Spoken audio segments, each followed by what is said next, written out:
Hello बच्चों, आप लोग कैसे हो। मैं उम्मीद करता हूँ कि आप लोग अच्छे होंगे और अपनी पढ़ाई को नियमित रूप से कर रहे होंगे। जैसा कि आप लोगों को पता है, नवोदय विद्यालय प्रवेश परीक्षा 29 अप्रैल को होगी और आप लोगों की तैयारी बच्चों कैसी है वो मुझे आप कमेंट में बताइए। यदि आपकी तैयारी में कुछ कमी है तो मैं उनको सही करने की कोशिश करूँगा। आइए देखते हैं, आज हम आपको थोड़ा सा रिवीजन करा दें, सोच रहे थोड़ा सा रिवीजन करा दें और वो जो रिवीजन है वो आप लोगों के लिए बहुत ही बच्चों इम्पॉर्टेंट है। ठीक है ना। तो क्योंकि क्यों इम्पोर्टेंट है, इसलिए इम्पोर्टेंट है बच्चों क्योंकि एग्जाम में इससे रिलेटेड कुछ जानकारियां आपको प्राप्त होंगी।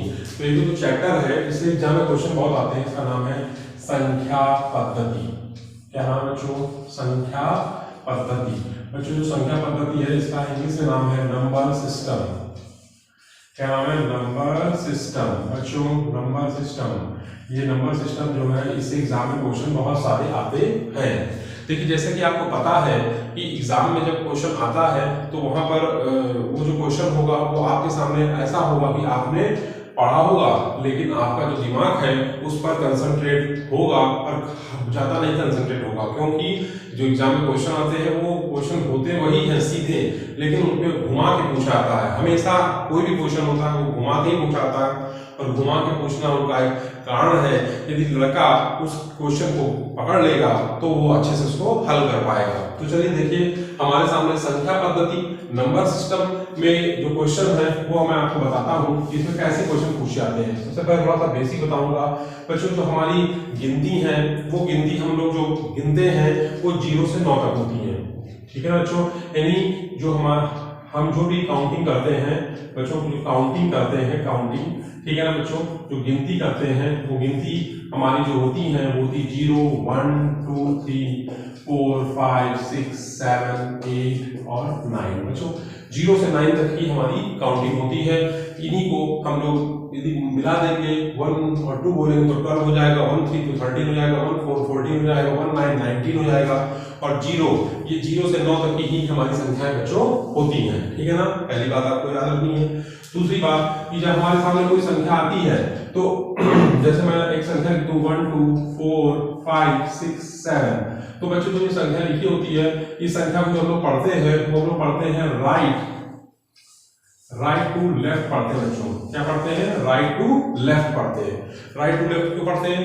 देखिए राइट टू लेफ्ट इसलिए पढ़ते हैं क्योंकि जो इसमें ये लिखा है ये इधर से राइट हुआ और इधर लेफ्ट हुआ, तो राइट से लेफ्ट पढ़ेंगे नहीं। इकाई दहाई सैकड़ा हजार 10,000 लाख बोलते हैं बच्चों, इसको हम लोग बोलते हैं। यानी कि जो हम लोग रीड करते हैं इसको हम लोग रीड करते हैं राइट टू लेफ्ट। क्या करते हैं? राइट टू लेफ्ट रीड करते हैं बच्चों। ठीक है ना।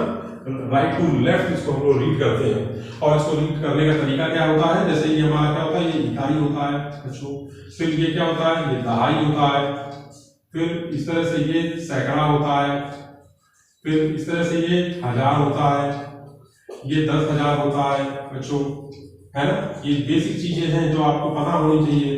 इकाई दहाई सैकड़ा हजार 10,000, फिर ये लाख होगा बच्चों अपने, है ना। लाख के बाद करोड़ आता है, फिर 10 करोड़ होता है कि नहीं होता बच्चों। इस तरह से हम लोग इसको पढ़ते हैं। यदि मैं आपसे कहूं कि जो ये नंबर लिखा हुआ है इसको आप इसमें लिखिए, शब्दों में लिखिए, शब्दों में लिखें। एग्जाम में क्वेश्चन मान लेते आ गया तो आप कैसे इसको लिखोगे? शब्दों में। ठीक है ना।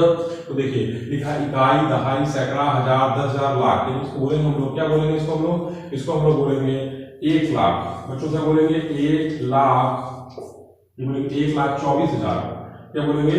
24,000। 24,000 1,24,567। क्या पढ़ेंगे? 567 बच्चों हम इसको ये पढ़ेंगे। ठीक है ना। तो ये शब्दों में हो गया 1,24,567। ये हमारा क्या होगा बच्चों? शब्दों में हो गया। तो इसको पढ़ने का तरीका क्या है? इकाई दहाई सैकड़ा हजार 10,000 लाख, इस तरह से पढ़ेंगे। ठीक है ना। और इंग्लिश वाले कैसे पढ़ेंगे इसको? इंग्लिश वाले देखिए बच्चों कैसे पढ़ेंगे। इंग्लिश वाले इसको यूनिट बोलते हैं। ये यूनिट है, ये क्या है? टेंस। ये टेंस है। फिर ये क्या है? ये 100 है, हंड्रेड्स। ये 100 है। फिर ये क्या हो जाएगा? ये वंस, इसको बोलेंगे वंस, टेंस, हंड्रेड्स। ठीक है ना बच्चों। फिर क्या हो जाएगा? 1000। फिर ये क्या हो जाएगा? 10,000। ये जाएगा 10,000 और ये जाएगा जो लाख, ठीक है ना। तो वंस, टेंस, 100,000, 10,000, लाख। इसको भी हम लोग कहें कि you will be right in this number in words, इसको वर्ड्स में राइट करें तो वर्ड्स में क्या हो जाएगा बच्चों, इसको हम लोग वर्ड्स में क्या बोलेंगे, इसको बोलेंगे 1 लाख, क्या बोलेंगे 1 लाख, ठीक है ना। और 24,000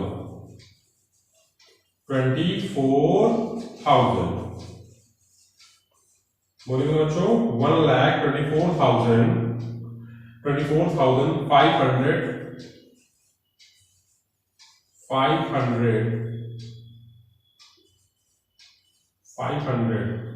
इसको बोलेंगे 1,24,567। देखिए इकाई, दहाई, सैकड़ा, हजार, 10,000, लाख, वंस, टेंस, 100,000, 10,000, लाख, तो 1,24,567 ये हो जाएगा इसका वर्ड्स का। मतलब इसको वर्ड्स में लिखेंगे बच्चों, समझ में आपको आया कि नहीं आया, इसको हम लोग इसमें लिखेंगे वर्ड्स में। तो ये छोटी छोटी बातें होती है, एग्जाम में हमारे आती नहीं है, लेकिन इनसे संबंधित क्वेश्चन बना के पूछा जाता है तो बच्चा चकरा जाता है, ठीक है ना। चलिए आगे चलते हैं, अब इसमें आगे बढ़ते हैं। जैसे कि एक सवाल हमारे सामने आ गया, उसने कहा हमसे कि आप कोई नंबर है, जैसे मान लेते हैं कोई नंबर हमारे सामने है, उसने कहा 281947, ठीक है ना। इसको लिखना है right the number in words, इसको वर्ड्स में लिखना है, इसमें लिखना बच्चों शब्दों में लिखना है। तो वही सिंपल सिस्टम है इसका, हमने ये वंस हो गया, फिर ये क्या हो गया, टेंस हो गया, ये क्या हो गया, 1000 हो गया, सॉरी वंस, टेंस, 100 हो गया, फिर ये क्या हो गया, 1000 हो गया, फिर ये क्या हो गया, 10,000 हो गया, है ना। ये वंस हो गया, ये टेंस हो गया, ये 100 हो गया, 1000, 10,000 हो गया, फिर ये लाख हो गया, फिर ये 10 लाख हो गया, हो गया। अब इसको हम क्या पढ़ेंगे, देखिए क्या पढ़ेंगे इसको हम लोग, देखिए 28 लाख, क्या पढ़ेंगे 28 लाख 19,467, 20 क्या पढ़ेंगे 28 लाख 28 लाख, क्या पढ़ेंगे 28 लाख 19,000, क्या पढ़ेंगे 19,000 बच्चों। इसको पढ़ेंगे 28 लाख 19,467, 467 बच्चों। तो ये हमारा वर्ड्स हो गया, आपको समझ में आया नहीं आया। देखिए English medium students, ones, tens, 100,000, 10,000, lakh and 10 lakh, तो इसको हम पढ़ेंगे 28 लाख 19,467 बच्चों। Right the numbers in words, इसको वर्ड्स में लिख दिया, समझ में आपको आया। तो इस तरह के एग्जाम में भी क्वेश्चन कभी कभी पूछे जाते हैं, ठीक है ना। आपको याद रखना है, ध्यान रखना है, ये रिवीजन ही है आपका एक तरह से, आपको पहले पढ़ाया जा चुका है, आपको एक बार फिर से दोबारा मौका मिला है क्योंकि आपके नजदीक एग्जाम आ रहे हैं इसलिए, ठीक है ना। आगे चलते हैं, चलिए अभी क्या है, एक क्वेश्चन और दे दिया गया, जैसे मान लेते हैं हमारे पास एक क्वेश्चन दिया गया कि TWENTY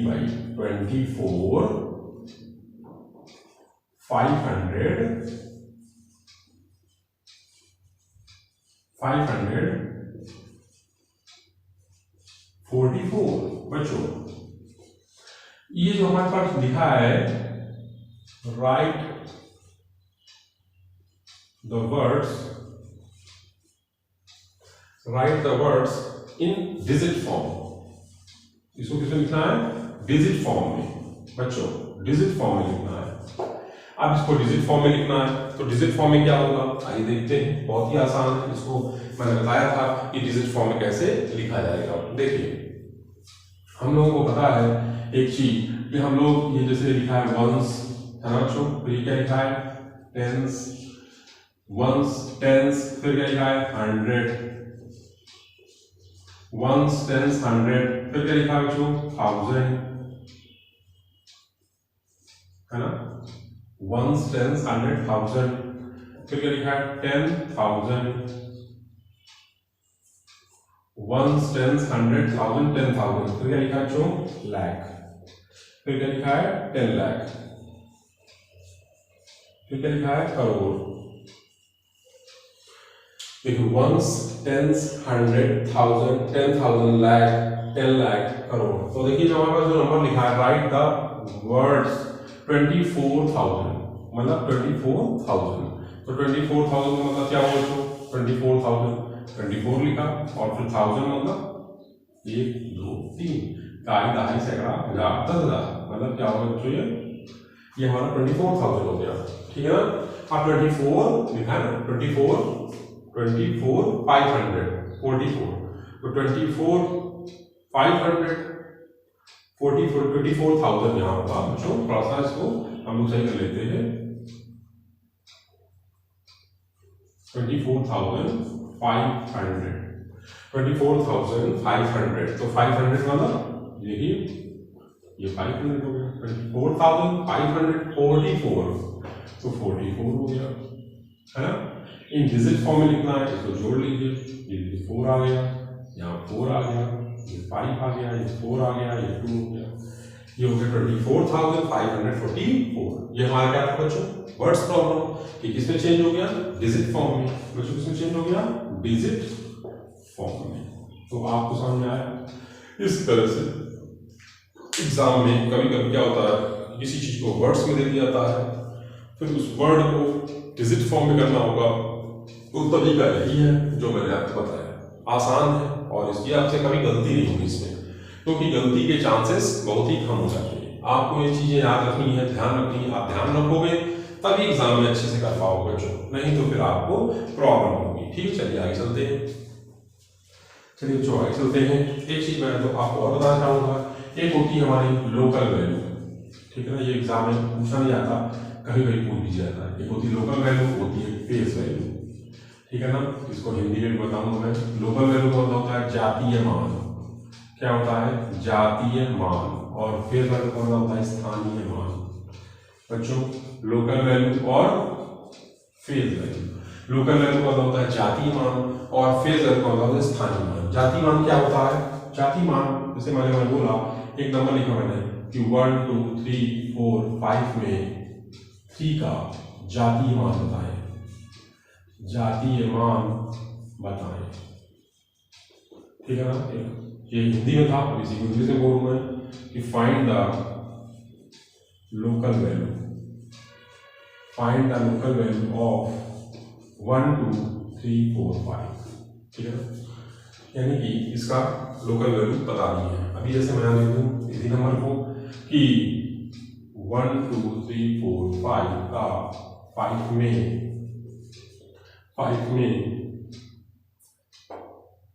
3 का स्थानीय मान बताएं, ठीक है ना बच्चों। ये हिंदी हो गया। अभी इंग्लिश में क्यों लिखेंगे, तो find the face value of number 1 2 3 4 5, ठीक है ना। Find the face value find करनी है 1 2 3 4 5 में इसकी इन 3 कितना है, ठीक है ना। ये हमारे सामने क्वेश्चन दिया गया है, ये हिंदी में, ये इंग्लिश में।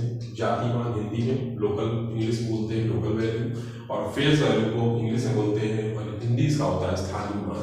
तो 1 2 3 4 5 में 3 का जातीय मान, यानी find the local value of 1 2 3 4 5, 1 2 3 4 find the local value of 1 2 3 4 5 इन 3, ठीक है ना। 3 बतानी है।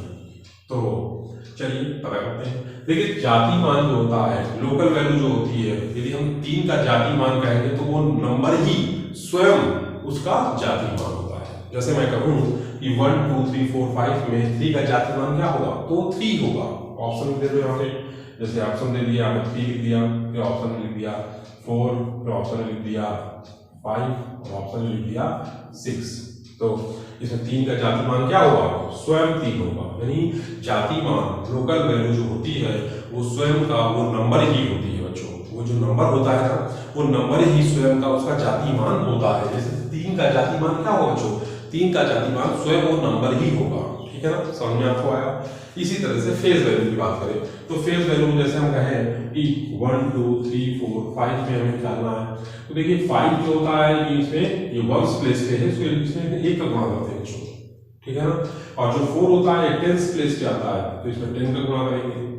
3 है तो इसमें 3 into 100 का गुणा करेंगे क्योंकि ये 100 प्लेस पर है।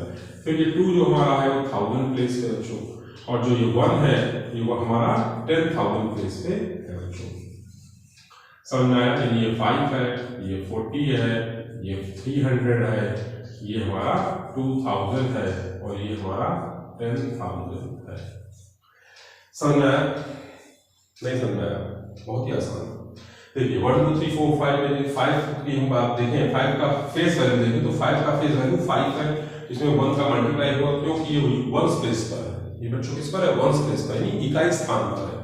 4 बच्चों जो मेरी क्लास है वो बाइलिंगुअल हो रही है, मैं हिंदी में भी आपको बता रहा हूँ, उसका फिर अनुवाद करके इंग्लिश में बता रहा हूँ, आपको कोई भी प्रॉब्लम नहीं आएगी, ठीक है। 4 का यदि फेस वैल्यू करें तो 4 into 10, 10 क्या है वो 10th प्लेस पर है, 10th प्लेस, तो 4 into 10 into 40, 3 into 100, 100 क्या है ये 100th प्लेस पर है, किस पर है 100th प्लेस पर, 100th प्लेस पर है यानी 3 into 100। फिर 2 जो है हमारा 1000 प्लेस पर है, 2000, और 1 हमारा 10,000 प्लेस पर है तो 10,000 हो गया। तो बच्चों यदि हमने कहा कि 1 2 3 4 5 में 3 का स्थानीय मान बताएं, यानी कि find the face value of number 1 2 3 4 5 इन 3 में बताएं, तो 3 में क्या हो जाएगा बच्चों 300 हो जाएगा, यानी कि ये हमारा आंसर हो जाएगा।